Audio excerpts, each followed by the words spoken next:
Well, hello, YPP listeners. This episode of the podcast is brought to you by Carpy's Custom Screen Printing.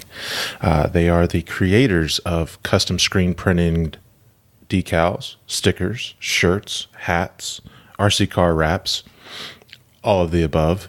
If you need a custom t-shirt for your race team, your kids' sports team, any of that stuff, be sure to hit them up at Carpies_co on Twitter, at Carpies on Instagram, and www.carpies.com. After you're done ordering all your sweet new apparel and your wrap for your RC car, be sure to head over to youngandpruitt.com, where all the previous episodes of this podcast are on there. Layla's blog is on there, and be sure to sign up to the brand new fan forum that we got going on. Be sure to sign up to the fan forum. It's brand new. You'll be one of the first members when you sign up. So get over there and join the discussion. Also, do us a big favor and like, follow, subscribe at Young and Pruitt on Instagram, Twitter. If you are listening to us on iTunes, we are also on Stitcher. We are also on YouTube in an audio form. Like I said, all the episodes are also on youngandpruitt.com. Be sure to hit us a review on iTunes, Stitcher. What that does is that allows other fans like yourself to find us in the search. If they was to search racing and podcast on the iTunes, it would help it show up there. So it helps spread the word a little bit. So we would greatly appreciate that.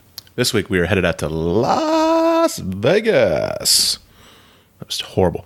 But yeah, we are headed out to Las Vegas this week. So we talk about that a little bit on the podcast, and we go through Atlanta, all the fun things that happened at Atlanta. So enjoy.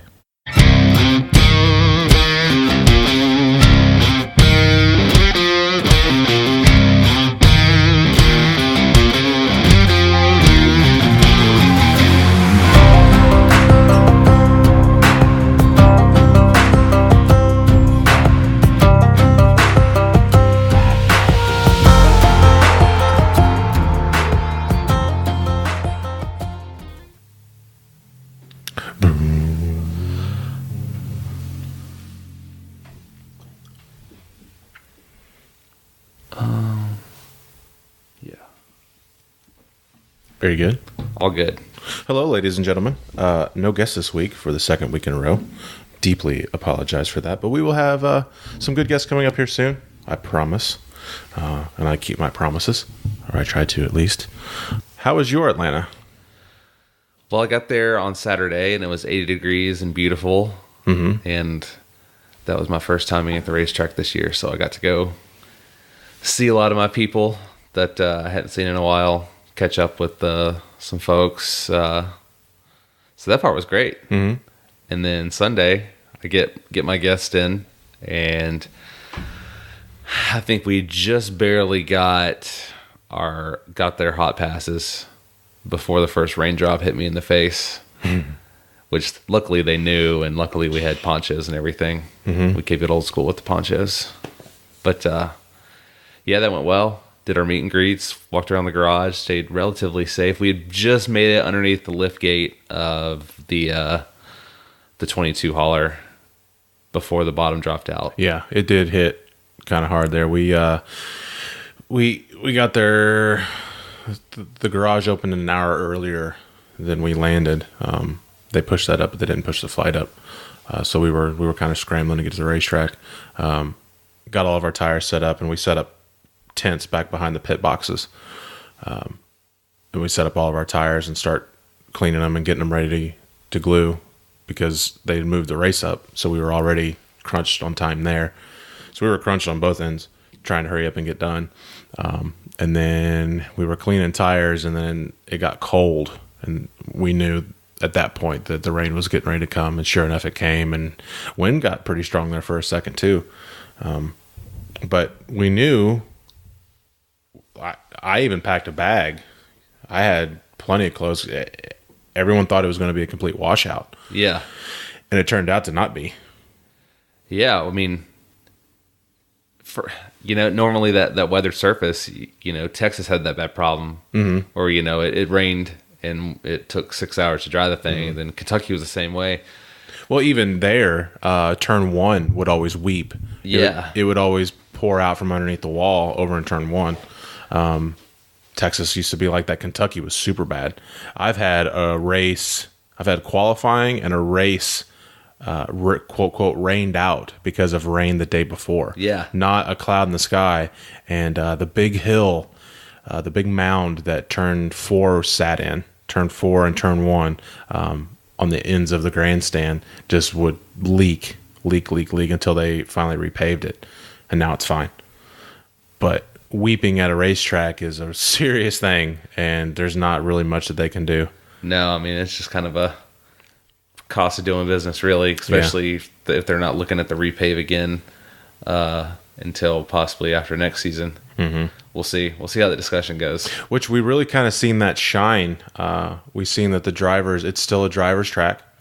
You could see that the older, more experienced drivers really shined. Oh, they wore them out. Yeah, especially on those long green flag runs when the tires really started to go away.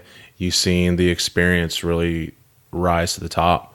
You know, you've seen Harvick and some of those older guys really start to get it done. Even in qualifying, you had Ryan Newman starting second. Yeah, I think it was. So I think, I don't know. I don't know if that's telling for what the rest of the year is going to be. You know, everyone can how it sees on paper right now. Like, is Alex Bowman going to win a race on paper? Yes. Is Chase Elliott going to win a race? Yes. Is Byron going to win a race? Yes. Is Jimmy Johnson going to win a race? Yes. So now you're going to say that all four Hendrick cars are going to win a race. Was that true last year? When was the last time that's been true? Right. I mean, I haven't fact checked, but that's been a while. Well, I mean, they kind of struggled. Yeah, on Sunday. They have been. And in general, the new Chevy still hasn't really. And you know, we're obviously only 2 races in. Yeah, and it won the 500, but there was a lot of. I mean, That's a different deal. Yeah, you know, they're kind of hoping that new body is going to give them a lot of life compared to what the Toyotas were doing. And if you look in the garage area, I mean, it is a pretty aggressive looking bumper. There's all sorts of, you know, hard accent lines. But the side panels and the rear fenders are pretty similar to what they started to do with the Camrys. Yeah. So it's right there. But okay, so now you're going to say that looking at Gibbs, Eric Jones going to win a race? Is the 20 car going to win a race? On paper, yes. Yeah, I mean, historically, that team's done really well. Is Suarez going to win a race? On paper, yes. Like, we can keep going with this. Right. But on paper, you think, these... But when was the last time you had all these rookies in the series, and then every single one of them is going to win a race? Yeah, no. I mean, maybe. It's hard to say. You know, I don't give... No disrespect to Ray Black Jr., but I don't think that team's going to... I think you're going to have 3 or 4 veterans put a hurt on everybody this year. Yeah. I think you're going to have... I think we got a nice Harvick, preview of that this Harvick, weekend. Busch, Truex, and Larson. But Larson's still young. Brad K and Logano. And then I think after that, it's going to be a bunch of singles. I think you're going to have 5 multiple race winners. Hamlin. I mean, you didn't really, the 78 car finished in the back. I mean, started in the back. Yes. And drove his way through the whole field in like no time whatsoever. Yeah, they started in the back. Now, they did have tires. Yes. And they started in the back because after the 4th trip, you lose your car chief. And they opted out of that. Yeah. And just said, we'll start in the back. And they didn't go through the 4th time in the pre-qualifying. Well, I think they lost the car chief, and it's the 4th one you lose the crew chief. 4th one, yeah. Yeah. Yeah, one of those, they're those new rules. They're not going to do anything to get Cole Pern away from the racetrack. Yeah, and then they got up there, and then they had pit gun issues. One of the many. Yep, they had multiple backup guns, I think. The 4 car, that was big. The 4 car had a 4 or 5 second lead and had a gun fail on him. The way that I see this gun deal, the spec gun deal is I don't see it being any different than any of the other spec things that we get. Right. Tires. There's only one style of tire that we can run. Yeah. Everyone gets a random draw at tires, and tires pop all the time. Whether it's the crew due to them or if it's a Goodyear mess up. I know every single time that there's a tire problem, whether if it's even if it's a single flat spot, there's always a Goodyear guy comes down into your stall. They know who blew the tire or had a tire go down. The Goodyear guy comes down and inspects it, takes notes. If there's something special that he needs to see, he'll take it and then do whatever they do to it. You know, probe it and do all kinds of weird things to it. But they're always right there.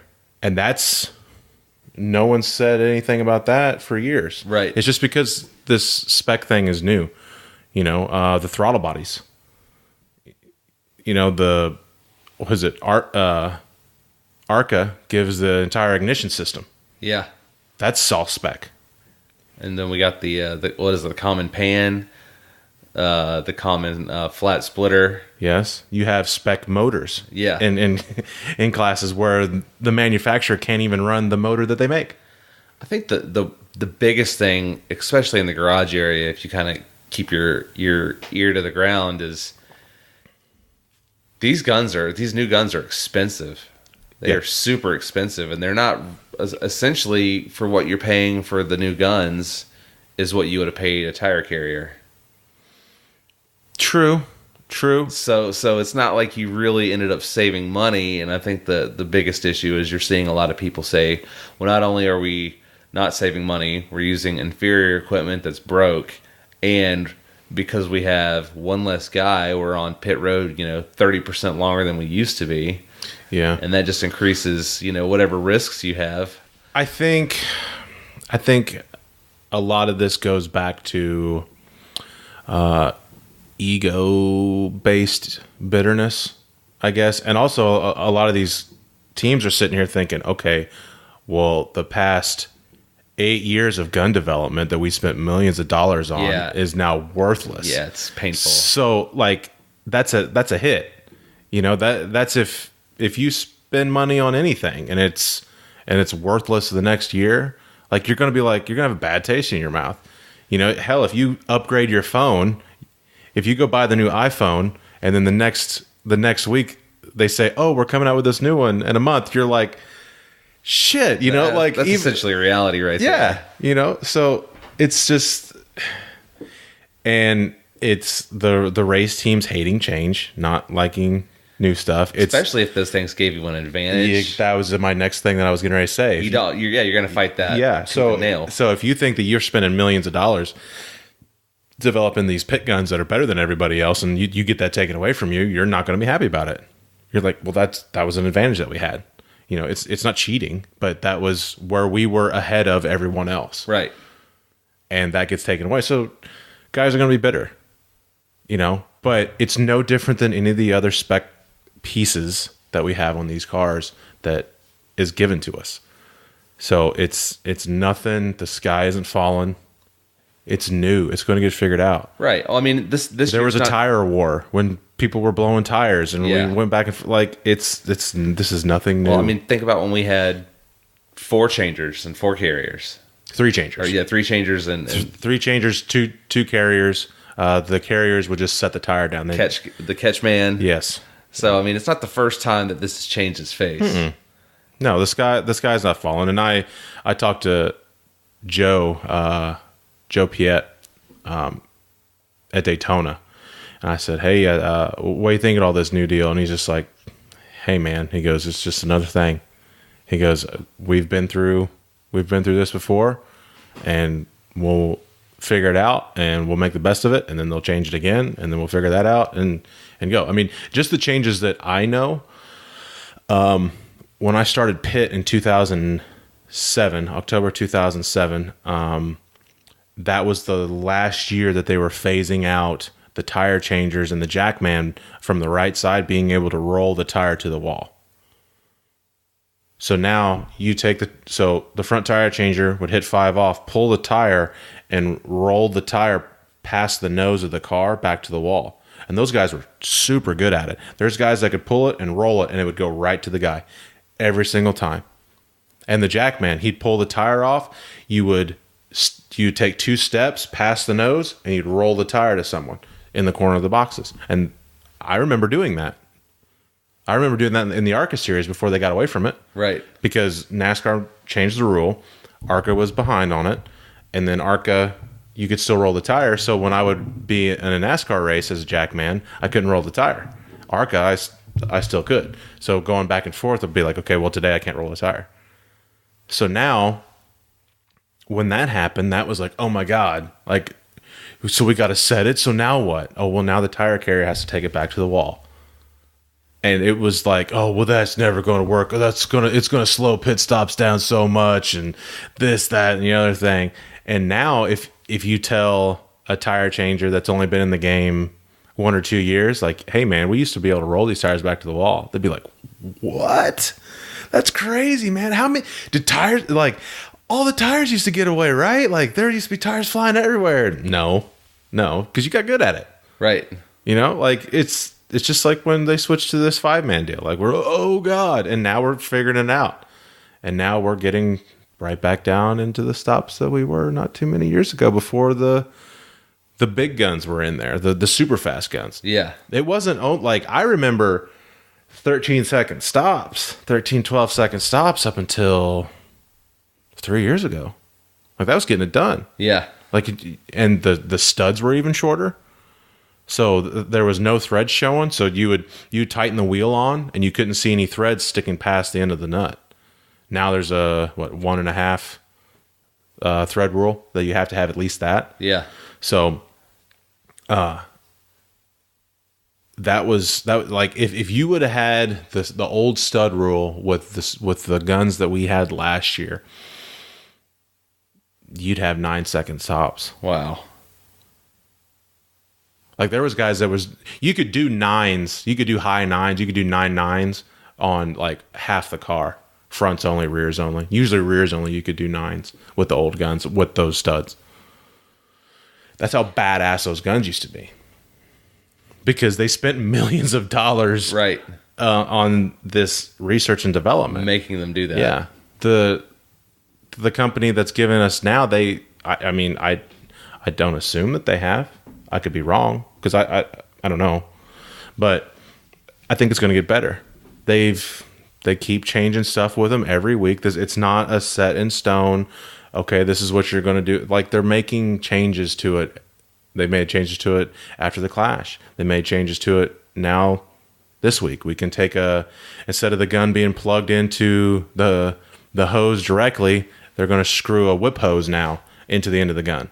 So now there's going to be like a little leeway there. So the gun will have, so the connector from the gun to the hose isn't going to be right on the gun. It's going to be like a foot and a half, 2 feet away from it, like it used to be. So they're changing stuff. They're getting feedback, and they're making it, they're working with us. It's not just like, this is what you got, deal with it. Like, they're taking feedback. They're like, every single thing that goes wrong with these things, they got a guy, just like Goodyear does. If a gun goes down, there's gun guys walking up and down pit road.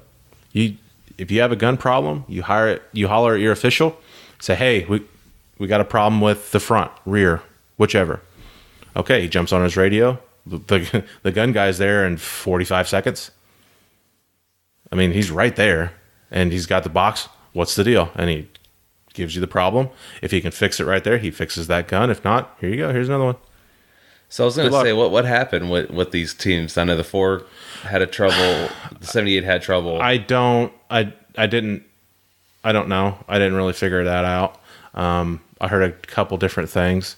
So I'm not even going to try to speculate on that, on what happened. I think something with the hose. The hose blew out. I have no idea what happened with the 78. But it's just that it's new. It's new. And that was the first time that they actually seen pit stops. What, the 500, we did 6.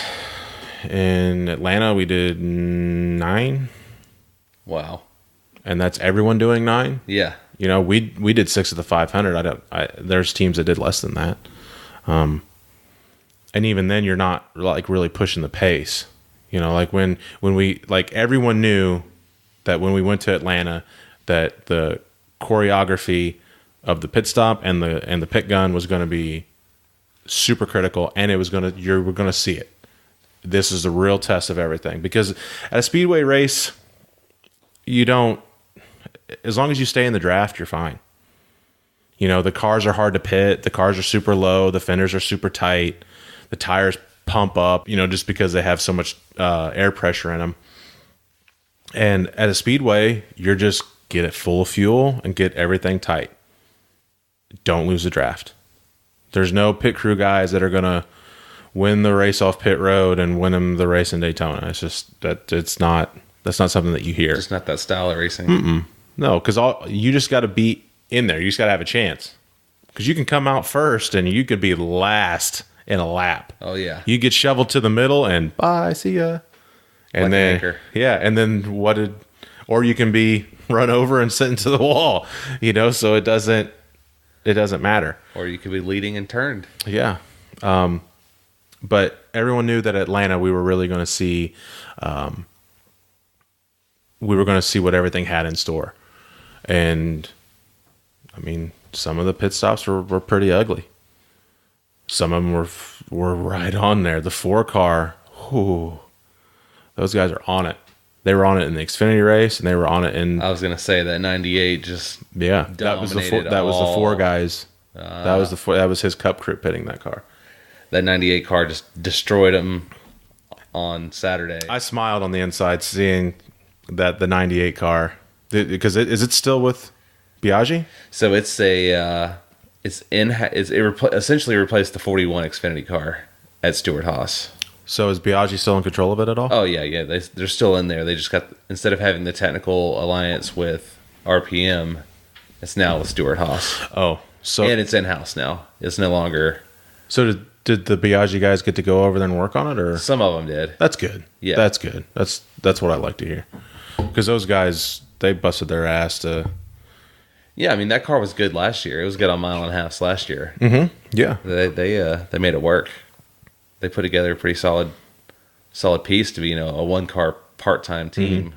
Now he's a wine guy, right? Where'd all his money come from? So you have Bill Dembesti and Fred Biaggi. It's 2 different guys? Yeah, Biaggi, Dembesti. So got it. Fred has wine.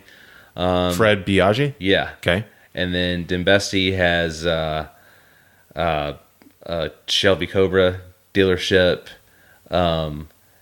They have this crazy, like, completely automated distribution center for Corona down in Texas that is like 100% automated. Like, a truck just backs up and gets a trailer, and it's like filled by robots and all the logistics and all the, it's crazy. It's crazy. He's got some crazy stuff going on. And then they have like a water heater business. Yeah, I mean, they've got a lot of stuff. So how come Corona's never been on the car? Well, they had last year at Fontana, they had, which one was it? It's the San Diego beer. They do the Sculpin IPA. That sounds familiar. Gosh, what's the name of that brewery? I do know that San Diego is a new hotspot for breweries and such, and barbecue. Barbecue. Yes. Wow. Yes. San Diego. So because we went out there last. When was that? Last August. Yeah. That was the thing. Ballast Point. Ballast Point. Yeah. Okay. They were on the car last year. And that he probably bottles it there too, or that one I'm not sure about. I think he's just a distributor there. But that was a Fontana car. Corona would be cool to see on a car. It would. I doubt you'll ever see it. That'd be cool. But it would be cool, especially for like Phoenix. Yeah. Texas. Well, I mean, it makes sense. Cali. People, it's a good beach day beer. Oh yeah, if it's over 90 degrees, beer summer. Oh yeah, if it's over 90 degrees, and I'm out barbecuing, like, I mean, come on, Corona's Corona, but you still crave a Corona, you know. I mean, admittedly, I'm a Tecate guy. Yeah. I get lit on Tecate at the beach. I will say that I'm a little favorable to a little movie that came out a few years ago where you could have any brew that you want as long as it's Corona. So that's always my thing. I'll be out grilling chicken and have a Corona and I'll... Rest in peace, Paul Walker. Yeah. Yeah. Gosh, okay. We kind of went on a little tangent there. Where we do that. We're good at that. Okay, so Biaggi, 98. Winning, talking about, yes, the pit crew, the 4 cars, banking ass. We're off to Vegas this weekend. Yes, there you go. Yeah. Yes, Vegas. Yeah, off to Vegas. The Pennzoil 400. It's the first entitlement for Pennzoil for a race since 2001. You'll have Joey Logano in the Pennzoil 22, Ryan Blaney in the Pennzoil Menards 12, and believe it's the first time that you've had the points leaders 1 and 2 driving a shared sponsor car that's also the race entitlement. That's an exciting sponsor. Time. Oh, it's great for Pennzoil. What was it always? It was always used to be like the Cobalt Tools. Yeah, Cobalt, and then it was Sam Food. What was it? The Vegas race was always shit. I know the Xfinity race was like the Samstown, like 300. Samstown. Yeah, that's what it was. Yeah, it was always Cobalt. But that blows my mind that Pennzoil hasn't sponsored a race. Well, they've been involved on the track side of things with Quaker State. Yeah. With Kentucky since like the dawn of time. Mm-hmm. Since that first Cup race there. But now it made sense on the business end of things with Sonic Automotive, which is Bruton Smith's like car dealership business. Really? Yeah. So it's just a great business to business deal, and then Pennzoil does a lot on the production side of things. They're putting a lot of their motorsports assets in their actual marketing programs now. So we'll be doing a production. Yeah, they got some badass commercials. Yeah, with those Hellcats. Yes, sliding through. Ooh, yeah, stuff like that.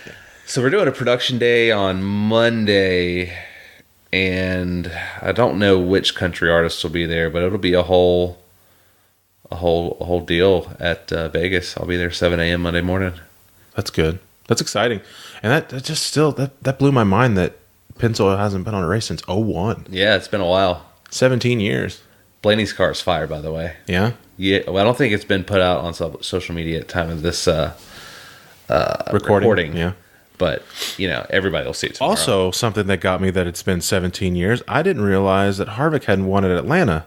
Yeah. So since the first time that he did, when he held his fingers out with the. He's been dominant there the race many after times, but just never. Yeah, I never. That was like, huh? Like it's just one of those stats that you hear. You're like, really? Like that's, huh? Because you just take it for granted. Yeah. It's like, well, yeah, of course Pennzoil they've been sponsoring races since the beginning of time. No. Been a while. Been a minute. Yeah. Been a hot minute. What's your Vegas stories? Oh man, my first time in Las Vegas was 2008, I believe, as a college student. Oh, really? Yeah, I'll just let you fill that one in with your own imagination. I probably endured that at some point. Mm-hmm. I meandered around Vegas. It was me and a classmate. It was interesting. The only times I've ever been out to Vegas was when I was out there racing. So Schumacher Racing was sponsored by New York Hotel. Yeah. So anytime we went to the West Coast, we normally stopped and stayed because it was, we had hotel rooms there because of as part of the sponsorship. Mm-hmm. So we always stayed there, for cheap or free. And then, so I've been to Vegas many times. I'm not a Vegas guy. I am for about 2 days. I'm not a Vegas guy. I like the fact that you can rent like those RZRs mm-hmm. and go literally drive 300 miles into the middle of the desert. And I like the fact that you can like rent machine guns and go play. I like that idea of renting the Razors. We might have to do that. Yeah. Because we land at like 12:30. On Saturday? Yeah. Oh, yeah, that's plenty of time. So we might be able to. We're going to go to Hash House A Go Go, Ah, yes. which is the breakfast spot. Oh, man, I've had some spot. gigantic chicken and waffles there that was bomb.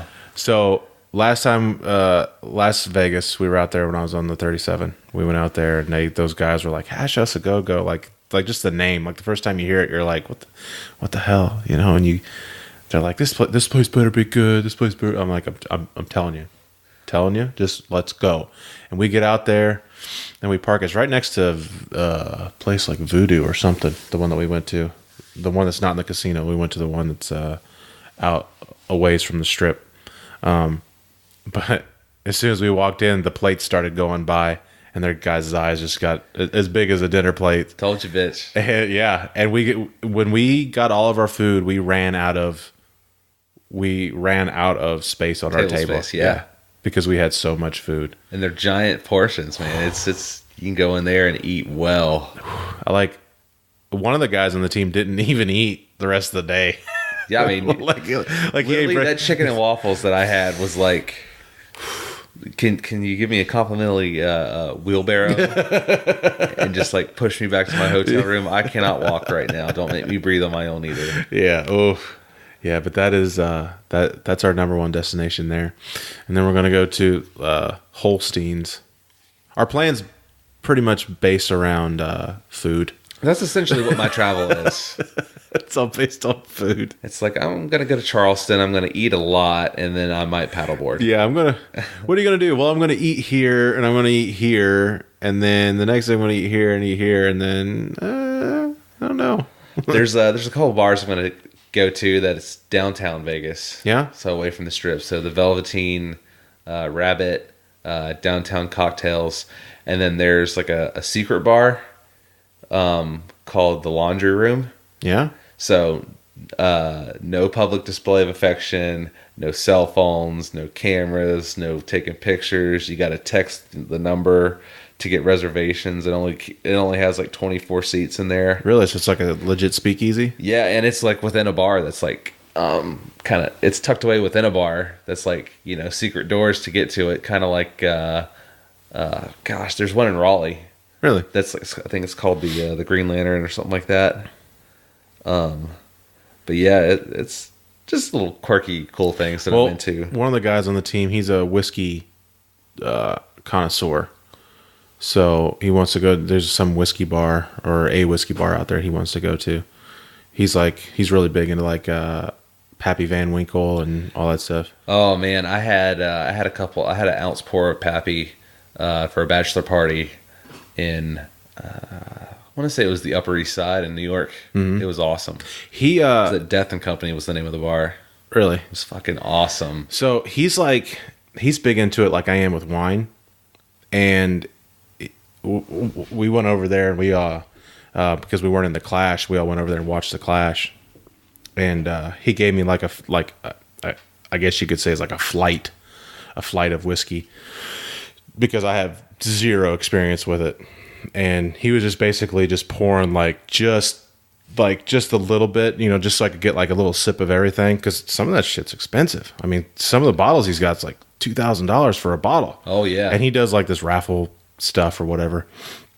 But so we went down the line, and he had rye whiskey, wheat whiskey, bourbons, and started like, what did he say? He said like every bourbon's a whiskey, but not every whiskey's a bourbon, something like that. And he, we went down the line, and he told me like exactly like how to drink it. Like you drink, and then you exhale, and then you swallow, and it takes the bite out of it, and it's like, dude, all this shit just tastes like ether to me. Like I'm not, but like, yeah, okay, that helped. The rye, I think it was the rye whiskey. No, that's not. See, I'm a rye whiskey guy. I like the spice. A lot of people don't fuck with the ryes. I fuck with the ryes. Good for two things: degreasing engines and killing brain cells. Ooh, that stuff would take the paint off these walls. Well, so if old fashions are typically made with ryes, because because it's a little bit more, it's blended with, water and a little bit of sugar and simple syrups and everything else. It just seems like I just don't have that. I don't know if my taste buds are still too good or what, but like I respect it. Like I respect like that type of however you get that. The same person that drinks rye has their coffee black. It's that same kind of mentality. Yeah, I'm kind of like that. Since the keto thing, I've been doing butter in my coffee, butter and stevia, and I'm slowly since I've been doing like that, like I can drink unsweet tea now. Yeah, I've gotten completely away. I don't drink soft drinks period anymore. Yeah, I don't. Yeah, since the keto thing, teas. I could say I had carbs for the first time last night when we went to Topgolf. We had their chicken and waffle sliders. Oh yeah. Yeah, we went there for my buddy's Matt's birthday. We're CrossFitters go to get drunk. Yeah. I'm not a Topgolf fan. That is the best description I've ever heard. I'm not a Top or people who work, the Charlotte finance people but they pronounce it finance. Fucking douchebags. I've golfed twice in my life. Once was the morning of my wedding, and I think I lost all the balls by the fourth or fifth hole. But I think I could be good at it, but no one's ever sat there and taught me. And man, I can smash the ball, but it gets a hard right hook to it. Oh yeah. But that's the thing. I think they call that slicing. Yeah, mine always I turn the head of the club, as I'm looking down at it, I turn it almost to 45 to the left, and I'm obviously doing it wrong, and then just hit the hell out of it, and it goes straight. But it's I'm not doing something right, and I'm hitting it too hard, or I'm not efficient with the power or something, because I can smack the hell out of it. I can hurt my hand, I can smack the hell out of it. But so to go to Topgolf, to me, I've said this in the past, Topgolf is where CrossFitters go to drink. So I'm not into CrossFit, and I'm not into Topgolf that much. But one of my good friends wanted to go, and we did have a good time. I put it on Facebook Live. I just set the phone up there right there while we were all hitting. So you can go back, and if you're friends with me on Facebook, you can go back and critique me and see how bad I was doing. But yeah, I'm equally terrible. So don't feel so but it was a good time. I was hitting with the wedges off the tee. I was just kind of scooping the ball that way. It was basically what I ended up doing, and I was doing pretty good until Lou, friend of the show, Lou,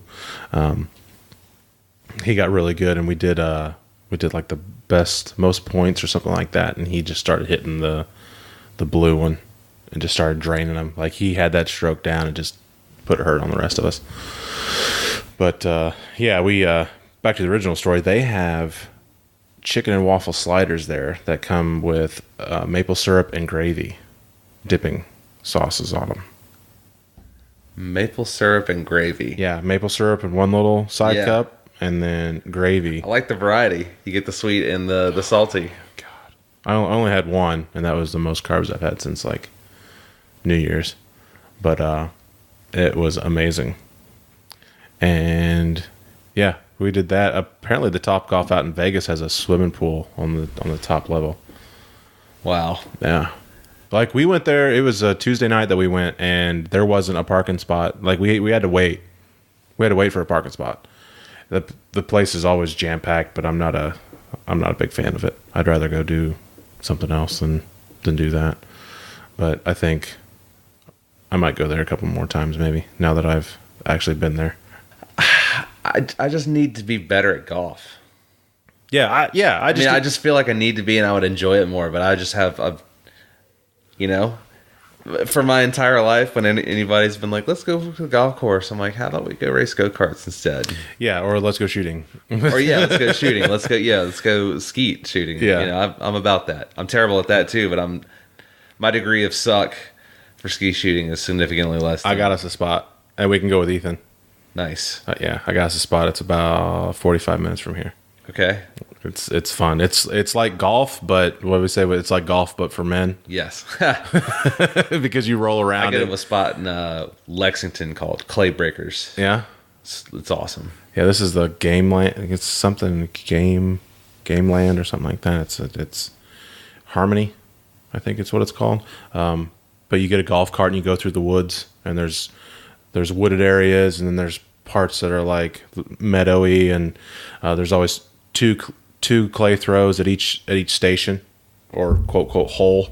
Yeah. As you go through, I think there's 13 or 14. Wow. Okay. Yeah. So it's fun, and you can like zigzag through. You don't have to you don't have to go in order, because some of the parties will be like parties of 4 or 5, and you got to wait. So you can bounce over and hit a different one, but it's good, and you really get in a rhythm, and it's a lot of fun. The problem with me in golf is no one's ever taught me, and the 2 times that I've gone, the guys were more amused by me sucking so bad. Oh yeah, that's typically what happens. That they don't. They're just like, oh yeah, yeah, hit it. Yeah, like no one. Like you can even ask them to help, and they're like, no, you got it. Sucking is infinitely more entertaining. Which makes me seem like there's been a long line of that, and it just keeps getting passed down. You just have to remember to dump those guys at GoPro. Yeah. Don't mess with a bully on his playground. Yes. Yeah, so we got Vegas this weekend. Vegas stories for me, like I've always heard the story of a race team member. This is always the big legend that cashed out the morning of the race with $40,000. Holy shit. Yeah, playing blackjack. Yeah. No, that's a good story. Yeah, that's an excellent Vegas story. He played all night. Like the people that were there on his team witnessed them roping off his table, and it was just him and the dealer playing. Wow, so this guy just felt it and went off. Yeah, and they gave him $40,000 in a duffel bag, and he went and he did the race that day, or had to go to the racetrack that day.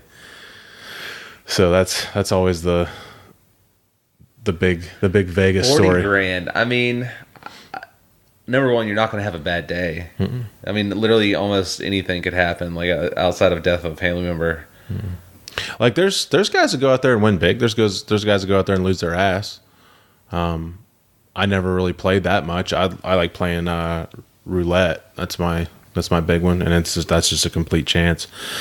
I mean, I think that I can kind of get a feel for what it's going to do, but at the end of the day, you don't. Yeah, I've never been a big gambler. Like I'll do the slot machines. I've done decent. That's just too boring. It is boring as shit. Yeah, I like to sit there and have. I'll go hang out with people in casinos, but I mean, just generally speaking, like hipster David likes to go meander around and take pictures of nice architectural angles and people watch and drink coffee. Mm-hmm. And especially since we're going to be on West Coast time, I'm going to be fucking waking up at 4:30 in the morning. Yeah, and hating life. Genuinely. Yeah. I usually shut down a buffet or two while I'm out there. I will crush a buffet. Put a hurt on a buffet out there, man. I'm ready for that. The one at the Wynn. Have you ever been to that one? Haven't. The buffet at the Wynn. We're staying at the Aria. So there's a place called, I think it's, and if you're Italian, please do not send death threats after I completely butcher this name, but Carbo, I don't know. It's spelled Carbone, and I don't want to sound like a complete idiot Southerner, so we'll just leave it at that. But just looking at the Yelp reviews, like their steak game is like A++. Really? Yeah. So I'm pumped about that. I don't think it's nothing like a tomahawk or anything, but you can just tell that their steaks are gonna be fucking awesome. Well, yeah, we're gonna go to Holstein's. That's our place. It's in the Cosmo. It's they got all the different milkshakes. Okay. It's like all like burgers and I guess burgers and maybe steak. I know it's burgers and shakes, and the shakes you can get alcohol put in them. Huh. So you can get a milkshake, and then you can get whatever flavor of alcohol put in it. See, the problem with being on the activation team for these giant like entitlement sponsorships. I didn't say that we're doing it. I just said that that's no, what this place is known for. That's what I was going to get at. Is like I'm going to have to be at the racetrack at like 7 a.m. every morning. Yeah. So that's the good thing. I think that's the good thing about. Well, it for some it's the bad thing, but I think it's the good thing because it keeps you in check. Number one, you're only there for at a max 4 days. I'm there from Thursday to Tuesday. Oh, you're staying after? So we got the production day Monday. So we'll wrap production probably midday Monday, and that'll be probably the first sip of alcohol that I have the entire. All right. So if you're on a mechanical side of a race team, the max. Oh yeah, you're in and out. Yeah, the max that you're there is 4 days. For pit crew guys, it's 2 days. You fly in the day before. Like I said, we're going to land out there around noon, and then we'll be there all day. Last year we went to the Hoover Dam. We're not going to do it. Yeah, we're not going to do that this year. I would really like to go to the UFC Performance Center, but that's not what the other guys want to do. Right. So we got to do what they want to do, and I don't know. Hopefully, I might be able to sneak away. Are you going to be at the racetrack on Saturday? Oh yeah. So Saturday, I'll probably be gone by like noon. We got a big Pennzoil dinner Saturday night that I got to help set up for. Mm-hmm. Put some show cars and stuff in there. So you're going to be there. What time you got to leave out of the racetrack after the race is over? No, I'll probably won't be there for the race. I'll be there at 7:00 to help do the hospitality tent, and then be back to help set up the dinner at like around noon. So just be quick in and out on Saturday. Perfect. So I'll have to get a hold of you. Yeah, and we'll have to take Vegas by storm if my guys aren't. If we're not doing our own thing, we haven't really planned anything. Like I said, Hash House, and then Cosmo, and then after that, it's pretty much blah from there. Yeah. But there is a big UFC going on out there.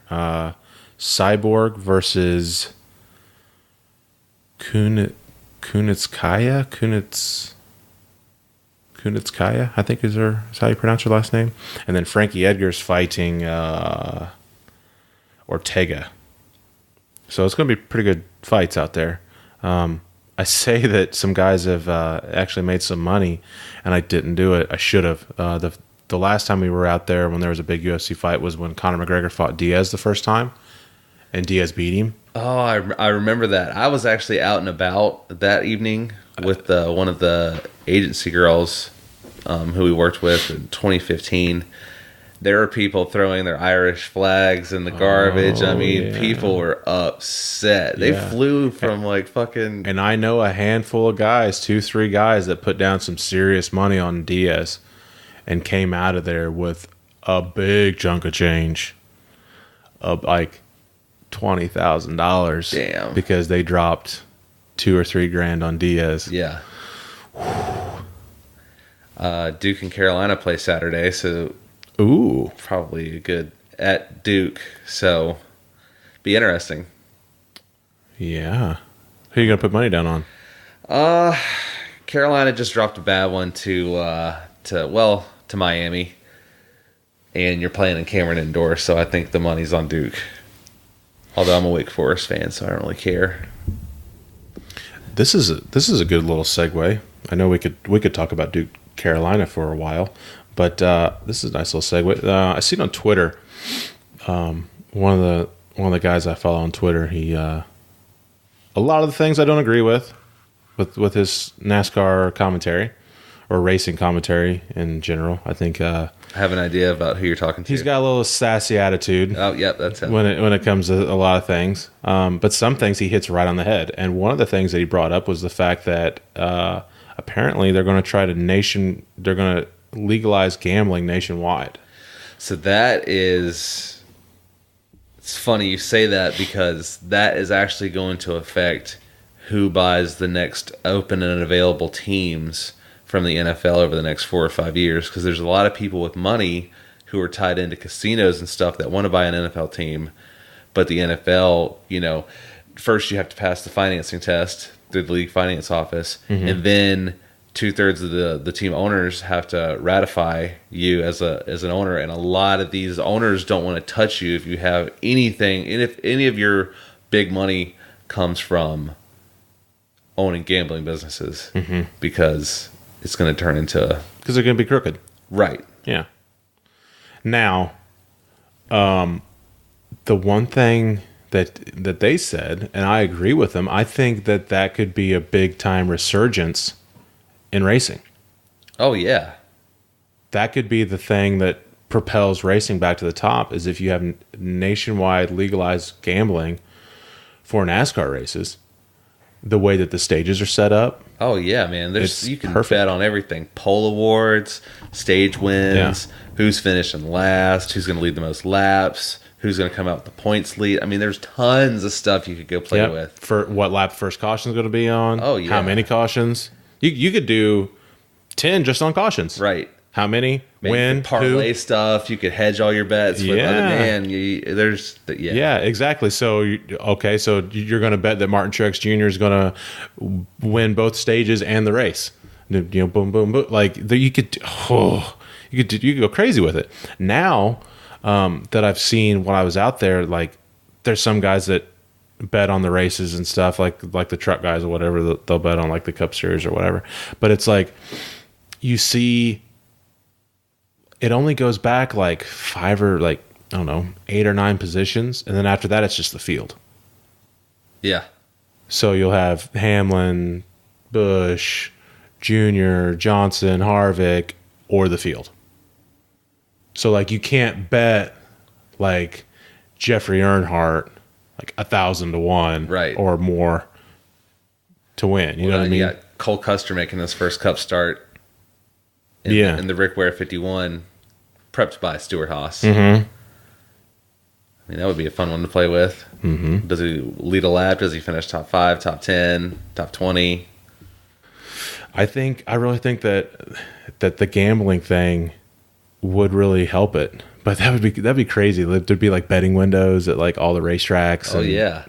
And their own like sports books or whatever. That'd be a whole other thing, and that would get people paying attention Absolutely. at the racetrack. Like Think about your fantasy football. yeah, All of a sudden, you care about all the teams. You care about the players.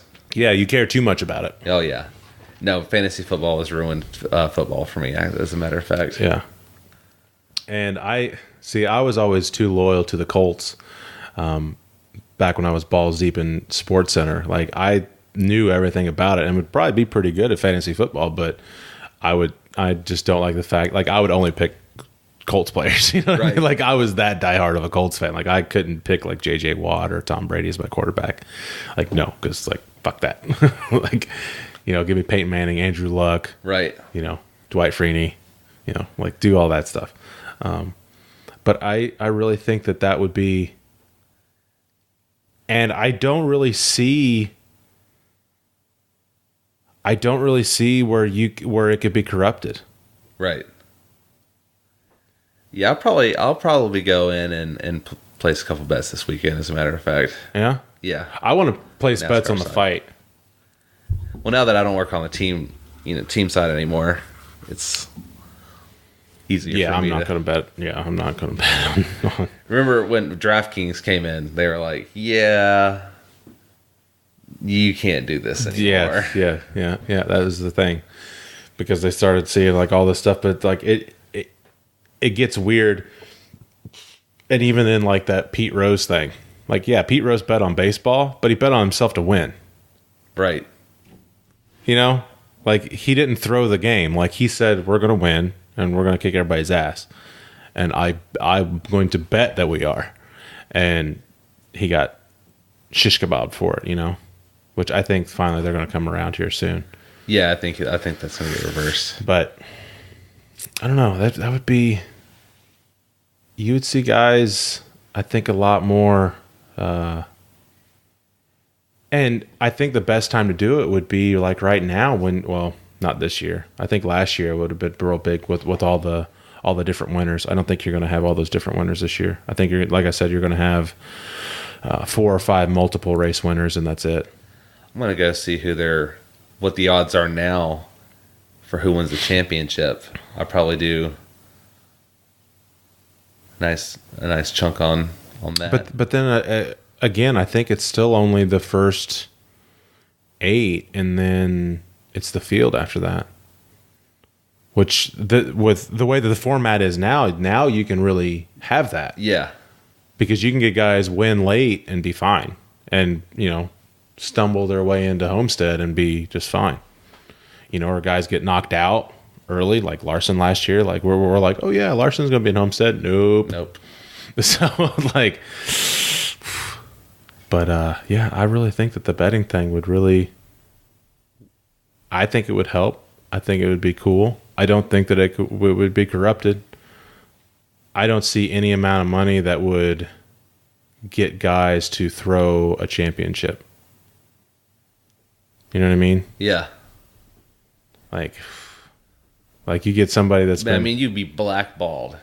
Well, you would never work in this sport. Well, yeah, you wouldn't, but I don't see anybody ever throwing a chance to win a cup championship or any championship. Or a race for that matter. Yeah. Yeah. Even a race. But even then, like, how are you going to, like, you can't. Pit stop? I mean, like. I don't know. There's not enough money in the world. Right. No. No. I mean, I'm sure there's one of everyone out there, but I don't see that happening. Not for a race win, championship win. Can't buy those. No amount of money replaces that. No, and I don't see that happening. But I do think that that's one of the only things that me and him's really seen eye to eye on was that, and I'm like, that really got my wheels turning. I'm like, yeah, that's going to be the thing. But at the same time, I didn't think that it would happen because of Trump. Because Trump's not a gambling guy. You can't gamble at the Trump out in Vegas. Yeah. So at the same time, it's like, man, Willie, like, yeah, the whole Atlantic City thing, like Woody. But yeah, I think it would be. I'm more excited about the UFC stuff because I'm balls deep into UFC. So right. I'd like to throw some money down. I'm anxious to see what Conta. I can't pronounce her last name. She's facing Cyborg, so she's a huge underdog. But just to throw $50 down on that, yeah, because that would give you, I've seen. Gosh, who was it? I know a guy that made like $6,000, $8,000 on the Holly Holm Ronda Rousey fight. Yeah, because he bet on Holm. I mean, UFC is one of those deals where somebody misses a half step and gets caught in the jaw and they fall down. Well, yeah, everyone has a puncher's chance. Yeah, but I mean, especially in like those championship fights, it's just because when you're a champion like that, you're facing everyone on their trying to be their best day. It might not be their best day, but they're trying to make it their best day. Oh, yeah. You're facing everyone on their best day. So is their best day better than your, I'm trying to stay at the same level that I've always been at? Like, all of a sudden, throw a kick and blam. I mean, it can happen, though. I mean, it's just one thing. Holly Holm kicked Ronda Rousey's head off. Stuff happens. Absolutely. Man, this is probably like 2007. It was Mirko Krokop versus somebody. What year was this? Like 2007. Gabriel Gonzaga? Yes. And I'm like, yeah, Krokop's probably got this one. He just did not have that one. Yeah, and then Gabriel Gonzaga, who was not a head kicker, who was a jiu-jitsu guy, who was a Brazilian jiu-jitsu guy, threw a head kick, who Krokop is used to. That's exactly the fight I'm talking about. Krokop was known for head kick, and he even kicked him. God, that was 2007 already? Oh my God, that fight was 10 years ago. But more than that. 11. Gosh. But yeah, when he kicked him in the head, Krokop fell weird, and like his leg was like twisted back underneath him. And everyone was like, oh my God, like Krokop got head kicked. Like everyone was waiting for Gabriel to get his head kicked off. Who was that dude? He was like 6'7", but he was like 135 pounds, and he kicked and like had a compound break with his shin. He's not that tall. That's Anderson Silva. Maybe he was 6'4". No, this dude was like super skinny. He was like 6'4" and like 135 pounds. Mm-hmm. Okay. Yeah, Anderson. Yeah, Anderson the Spider Silva. He kicked. Damn, who was that fight against? Drawing a blank. Yeah, That was brutal to watch. Yeah, he kicked. I think he might have kicked the point of his elbow, or he checked it, and he threw the kick and snapped it, and then they stopped the fight. Yeah, or snap. Yeah, oh yeah, because he you could go down to YouTube. Tried to put the weight on it because it happens so fast. Yeah. He was resetting. He goes and sits the weight back on it. Yeah, and the referee didn't see it at the beginning. The other fighter seen it happen. Rogan lost his mind, like, oh my God, stop the fight. But yeah, you could go down a YouTube loop for a day about leg breaks like that, where it just turns to mush. There was a kid who did that in the NCAA tournament. I think it was last year. No, that was a while ago. Kevin, his first name was Kevin. We had a kid do it in the year after I graduated from high school. The teams were doing warm-up layups, how they always do. You know, how they get in two lines. Yeah. One guy rebounds it, the other guy does the layup. Well, the dude went up for the layup, and when he landed, his lower leg popped. And that's normally like a quiet time. There were people there that were getting ready to watch the game start, heard it snap. Heard the pow, and then heard him just screaming his head off. No, thank you. No, and you've been there before too. I broke the pelvis. At least I didn't have to visibly see my pelvis coming out of my pelvis. Yeah, I had a buddy. It sucked no less, though. I had a buddy that I don't know if I said this on the podcast before when we talked about that, but he was in a wreck, and his foot was on the brake when they impacted, and he hit real hard, and it blew his femur exploded, and he said something to the paramedic or something about the airbag. And they said that the airbag didn't go off. He's like, well, what was that pop that I heard? He's like, that was your leg. That wasn't the airbag. Ugh. So it was yeah. Just a reminder, kids, physics always wins. Yeah. At the end of the day, we're just meat and bones. It never does not win. All right, man. Well, I will see you in Vegas, hopefully. I'll be there. We'll figure that out on Saturday when you land. Yep. Because I got a nice window before I'm setting up and getting to dinner. I'm staying at South Point, so represent Brendan Gaughan. Yep. There. So I'm about 15 minutes from the Strip. Well, I've heard a lot of teams are staying there, which is great because South Point is the entitlement partner for the fall race at Vegas, and then they also have stayed in the sport despite Brennan not running full time. Yeah, and picked up Hemrick's tab, so that's pretty cool. So I think it's cool for the industry to give that back to him. Yeah, it's that's good, and I mean they help the race teams out a lot because there's a lot of rooms. Oh yeah, and South Point is a fabulous casino. Yeah, That's a great little spot. Like I said, they got the big bowling tournament that goes on. They got the bowling alley. They do. I think the PBR has their finals there. Believe so. Pretty sure one of the big rodeos is there. The Bass Pro Shop Hotel is across the street, I think. But Vegas is slowly starting to move that way. But it's a good little spot. It's nice. It's cleared out. It's open. At the end of the day, you're off the Strip. So it is quieter. It's a nice little spot. Brendan's got a nice little setup there. But we will be staying there, and we'll try our luck in Vegas. See what happens. So you can find me at JackmanZach on Twitter and Instagram. You can find me at Tall Guy Turbo on Twitter and Instagram. And be sure to follow, subscribe the Young and Pruitt podcast. We just hit 703 subscribers. So thank you very much. Thank you for all of our listeners, our subscribers, those who put the logo on their iRacing cars, those who tell their friends about it, those who found us on Reddit. those who share us on social media, those who share us just word of mouth, all of our guests who have pushed us out there. Yeah, we are slowly creeping in on 1,000. Get that 1,000. That's going to be a big step for us, is to get to 1,000 subscribers. But in just a month, we went up 100 at least. Yeah, it was big. So we are.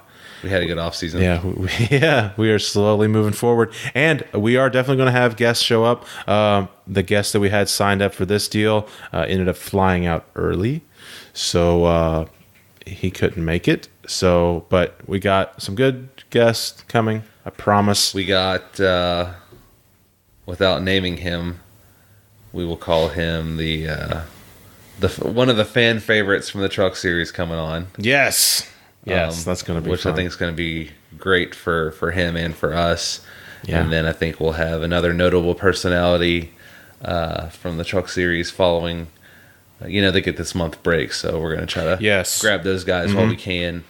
Also, shout out to Spencer Davis for running his third truck race in a row. Yeah. He's going to be in the 4-car. He's doing good. The 4 truck, so he's doing good. He's adapting to this national series pretty well. He's cutting his teeth. Yeah, man. Truck Series ain't nothing to play, man. Those guys have been in there for a while, and they got that shit figured out. And also, we gotta give a mention here. Jeff Gordon is likely to be in a truck at Martinsville. Ooh. I did not hear that. So I would imagine he ends up in one of those GMS trucks, because they got the Hendrick Alliance through their Xfinity deal. But for sure, can you imagine a number 24 Exalta truck with Jeff Gordon driving it? And Ray Evernham even said he was in to be crew chief. So, racing against Kyle Busch. Please make this happen. Please make this happen. Trucks. That's what. I like that idea. It is so fan centric. It's not even funny. You can Martinsville, Exalta, Jeff Gordon. Yeah, make it. I mean, this could be just a giant. The best thing that happened in the Truck Series in a long time. They could do that. No offense to the regulars. I like if. Okay, it's different if there's a Cup regular in a truck. But if Junior wants to come play at Bristol in a truck, or if Gordon wants to come play in Martinsville in a truck, all for it. Kenseth, Edwards, any of those guys, just to do it. Stewart in a truck, at Bristol. I doubt you'll see them ever on a 1.5 miles or anything bigger, but those short tracks like Iowa, Bristol, Martinsville, it's Phoenix, perfect, man. It's perfect. That's what those guys need to be doing. And they're not hurting anything. Right. They're not hurting anything other than what I think that they should do is just do it to where they're not. I don't know how you would do it to make to where they're not running for points. But I don't know. We'll have a Legends entry. Yeah. Where if you had so many Cup years and you're just coming to do some one-offs here. Yeah, because Joe's running for points right now. Joe Nemechek. Yeah, so and I'm great with that. But Jeff Gordon, just give him the purse. Yeah, don't even have him affect the points whatsoever. Well, I mean, he is affecting the points. The only way that it works is if it's he's not there. Right. So if he finishes 4th and the guy that finished 5th would get regular 4th points. Would get 4th place point. Yeah, that's the only way that would work.